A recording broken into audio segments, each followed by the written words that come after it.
ज़कात के मौजू पर बात हो रही थी। आज का हमारा पहला मसला ये है कि किन किन लोगों को ज़कात देना जायज़ नहीं। मेरे अजीज भाइयों, साहिब निसाब को ज़कात देना जायज़ नहीं, अपने माँ बाप को ज़कात देना जायज़ नहीं, अपनी औलाद को ज़कात देना जायज़ नहीं, शोहर अपनी बीवी को ज़कात दे और बीवी अपने शोहर को ज़कात दे, ये जायज़ नहीं। और हाशमी खानदान को ज़कात देना जायज़ नहीं, और नबी सल्लल्लाहु अलैहि वसल्लम के खानदान वालों को ज़कात देना जायज़ नहीं। आले अली यानी हज़रत अली रज़ी अल्लाह ताला अन्हु की औलाद को ज़कात देना जायज़ नहीं, और आले अकील को ज़कात देना जायज़ नहीं, और आले जाफर को ज़कात देना जायज़ नहीं, और आले अब्बास को भी ज़कात देना जायज़ नहीं। ये जो मैंने आपको नबी सल्लल्लाहु अलैहि वसल्लम के 5 खानदान गिनवाए हैं, इनको ज़कात देना हलाल नहीं, जायज़ नहीं। हाँ, अगर कोई आदमी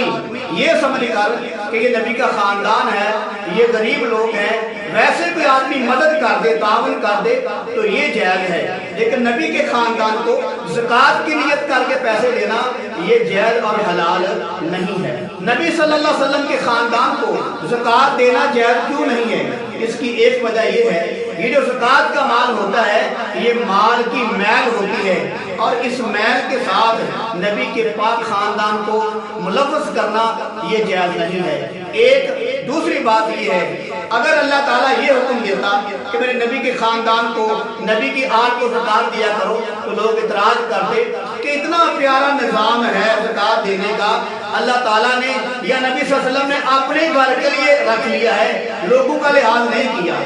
अपने लिए ये रख लिया है, अपने बच्चों बीवी बच्चों के लिए, लिहाजा लोगों को तरस नहीं खाया, लोगों का लिहाज नहीं किया, लोगों के साथ हमदर्दी का, एहसास का मामला नहीं किया। बाद लोग इतराज करते ऐसे उल्टे सीधे, तो लिहाजा अल्लाह ताला ने अपने महबूब सल्लल्लाहु अलैहि वसल्लम को इन तराजों से बचाने के लिए अल्लाह ताला ने ये हुक्म दिया कि मेरे कमली वाले का जो खानदान है, इनको ज़कात देना जायज़ नहीं, क्योंकि ज़कात जो होती है ये माल की मैल होती है, और मेरे कमली वाले के खानदान को इस मैल के साथ मुलव्वस करना ये जायज़ नहीं है। एक मर्तबा नबी सल्लल्लाहु अलैहि वसल्लम अपने घर में तशरीफ फरमा थे, इनके पास सदके की खजूरें पड़ी हुई थी, तो बाहर से खेलते हुए हज़रत इमाम हुसैन रज़ी अल्लाह ताला अन्हु माशाअल्लाह जन्नती जवानों के सरदार, जन्नत के मालिक, वो खेलते हुए जब अंदर आए तो देखा कि मेरे नाना जी के पास खजूरें पड़ी हुई हैं। उनको पता नहीं था ये सदके की है, ये आम के खजूरें हैं।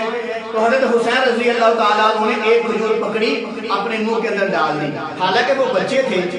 अनजाने के अंदर ये मामला कर लिया, लेकिन नबी सल्लल्लाहु अलैहि वसल्लम ने अपनी उंगली मुबारक को उनके गले के अंदर डालकर खजूर को निकाल लिया और लोगों को बता दिया कि हमारे खानदान का जो बच्चा होगा, जो सैयद होगा, हमारी जो औलाद होगा, अगर वो भूले से भी खाने लगे तो हम उसको नहीं खाने देंगे, ताकि लोगों को पता चल जाए कि जो सैयद होता है वो ज़कात और सदका नहीं खाता। तो लिहाजा मेरे अजीज भाई, नबी सल्लल्लाहु अलैहि वसल्लम ने इमाम हुसैन रज़ी अल्लाह ताला अन्हु के गले के अंदर से उंगली डालकर खजूर को निकाल लिया, ताकि दुनिया को पता चल जाए जो सैयद होता है वो सदका नहीं खाता। तो मेरे अजीज भाई, भाई हो, बहन हो, चाचा हो, चाची हो, भतीजा हो, भतीजी हो, मामू हो, मामी हो, भांजा हो, भांजी हो, इनको ज़कात देना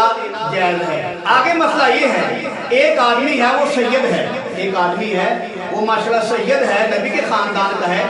लेकिन जो उसने शादी की है उसकी बीवी सैयद खानदान की नहीं है, तो क्या उसकी बीवी को ज़कात देना जायज़ है? तो मेरे अजीज भाई, अगर उसकी बीवी सैयद खानदान की नहीं है तो उसको ज़कात देना जायज़ है।